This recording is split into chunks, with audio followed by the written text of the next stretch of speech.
Alright, I think I have everything. So a piece of rebar, a dowel, and some feathers. Oh, well, that was easy.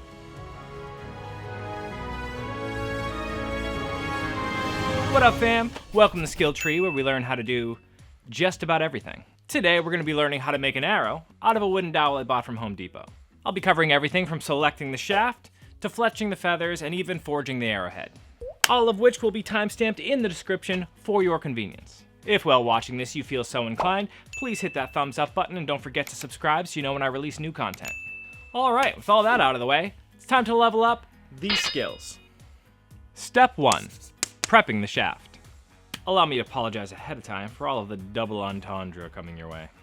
It's like an illness. Can't help myself. Due to the fact that the dowel is the main component of the arrow, you really need to take your time and make sure you select the right one. You want it to be made out of hardwood with very straight grain running the entire length of the shaft. When you release the string of your bow, a tremendous amount of force goes through your arrow. Anywhere that there is grain runoff is a weak point, very easy for it to break. This could lead to sharp pieces of wood moving erratically and with great force. In the immortal words of the Christmas story, you will shoot your eye out, kid. For the purposes of this build, I went with a 5/16 oak dowel from Home Depot. Since my draw length is 28 inches, I'm cutting the shaft to 29 inches to give me an inch for the knock and to attach the head. If you're unsure what your draw length is, please check out my bow making video here. If you go to the 9-minute and 40-second mark, I show you how to assess your draw length. Once cut to length, I put the dowel into my drill and run sandpaper over it to smooth away any imperfections. Now that our dowel is all prepped, it's time for Step 2. Making the knocks. When cutting the knocks, it's important to look at the end of the dowel and assess which way the grain is running. You don't want to cut your knocks in line with the grain, as that might cause the arrow to split along that grain line. To further mitigate that from happening and to strengthen that whole section, I decided to reinforce it with a bit of plastic. To do this, I measured 2 inches from the end and made a mark. I then drew a straight line in the direction of the grain. Following that line, I cut the shaft in half along the grain line up to my 2-inch mark. I then cut a strip out of an old credit card and roughed up both sides with sandpaper. We're now going to glue that piece of plastic in where we cut that groove. For this purpose, I decided to use the Gorilla Glue 2-part epoxy for its strength and quick setup time. Just apply a liberal dose to both sides of your card and sandwich it into the groove. Then clamp it and leave it to dry. Once the glue is set, trim off the excess plastic and sand everything smooth. This little addition adds a super durable spine for your string to push against. Now to cut the knock, I measured 3/8 of an inch down and made a mark. I then cut to my line, perpendicular to the grain, with my round tile saw. Finally, I sanded away any sharp edges, leaving a pretty finished product, if I do say so myself. And I do. Before moving on to the next step, I went ahead and applied a layer of True Oil to the shaft to protect it from any moisture. You can use any protective coating for this. True Oil is just what I happen to have on hand. This is a necessary step, but too short to be given its own section in this video, so I sandwiched it here. Moving on. Step 3. Fletching the arrow. So for this step, I was able to secure a whole bag of pheasant feathers from my local craft store. Now, if you have them available to you, I'd actually recommend larger feathers, like from a turkey or something, as it'll give you way more to work with. These were like just big enough for me to make these veins out of. So, very little room for error. So first things first, we need to split those feathers. If you look closely, you'll notice a groove along the quill of the feather. Place a sharp knife in said groove and pull the feather along. The blade should follow the hollow of the feather all the way to the end, splitting it cleanly. Then turn the feather around and complete the cut in the opposite direction. Now choose the best part of the feather and cut it to size and shape. Mine were cut to a length of 4.5 inches, with 45-degree cuts on either side. Repeat until you have all the feathers cut you need. So to help attach the feathers to the arrow, I ended up making this little makeshift clip. I just ended up duct taping pieces of a stir stick to a little clamp I had. If you have like a large bag clip or something, that'll do the trick. That just turns out to be one of those things that I know I have 6 of in my house, and I have no idea where they are. Ever.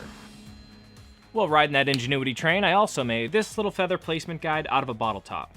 All you really have to do is draw like a peace sign on the thing, and then drill a hole through the center of it. This method actually lined up with my store-bought arrow perfectly. Now notice how one of the little legs on my peace sign there has a dot on it. That's to denote the placement of the cock feather.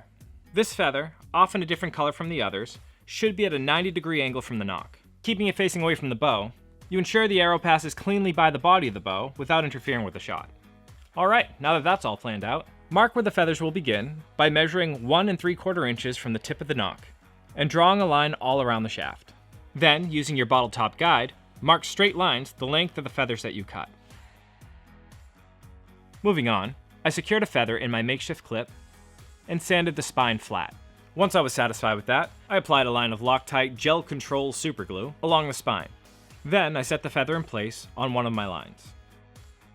20 seconds later, the glue was set and the vane was locked in place.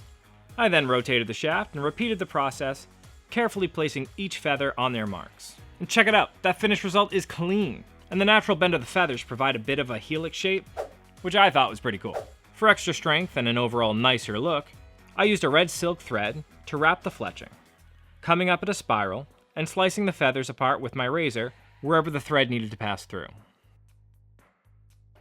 I then dabbed a bit of the super glue onto the thread to keep it in place. So in retrospect, I really should have made sure that each one of these quills were exactly the same length. Because of the variation, the thread really isn't doing its job of holding down the veins down here at the bottom, rendering the twine a bit more decorative than it is structural.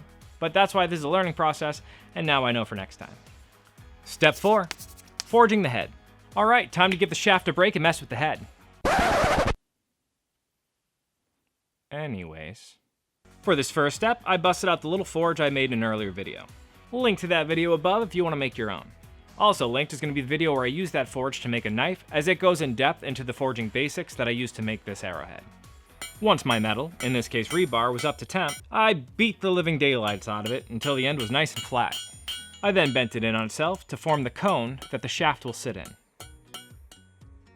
I then cut the metal by heating it up and hammering it against the edge of the anvil until it was thin enough to break off. Then I continued to forge, tapering the piece down to a thin point. Finally, I polished the whole thing up on the sander. While far from perfect, I'm actually really psyched with how this thing came out. Next time I try it, I think I'll take a little bit more time to make sure I get out all of my hammer marks and make sure everything's as flat and smooth as possible. At this point though, function over form, and this came out awesome. Step 5, attaching the head. Alright, great job so far, we're almost there. All that's left to do is to attach the arrowhead to the shaft. First, I used this piece of dowel that I cut off earlier to test out the right depth and fit. Having traced that onto the shaft, I begin to cut in the shoulder. Just lightly cut into the shaft, all the way around. Then whittle it down to a point as if you were sharpening a pencil. You want to leave yourself a nice clean shoulder for the collar of the arrowhead to butt against. Then I added Gorilla Glue epoxy to both the shaft and the inside of the head, finishing off by sliding the head into place. The fit here should be snug and straight. So I love the look of this arrow. It's pretty and it's dangerous looking with just a little bit of like a medieval vibe to it. And not only does it look cool, it actually works. It not only shoots straight, but it shoots straight over a long distance.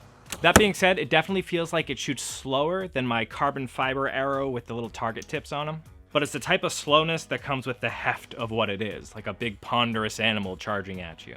And that added mass, although slowing it down, hits with a tremendous amount of force. Speaking of which, if you like what you saw here, hit that like button with a tremendous amount of force, and also don't forget to subscribe so you see when I release new content. Now I decided to tackle this skill due to requests from the following skill monkeys. Thank you all so much for leaving that request, and if any of you have a skill request you want to see me cover, leave it down in the comment section and I will add it to the list. Alright, well, I better be going. Sheriff has a bounty on my head and I've been in one place for far too long. In the meantime, keep leveling up, you.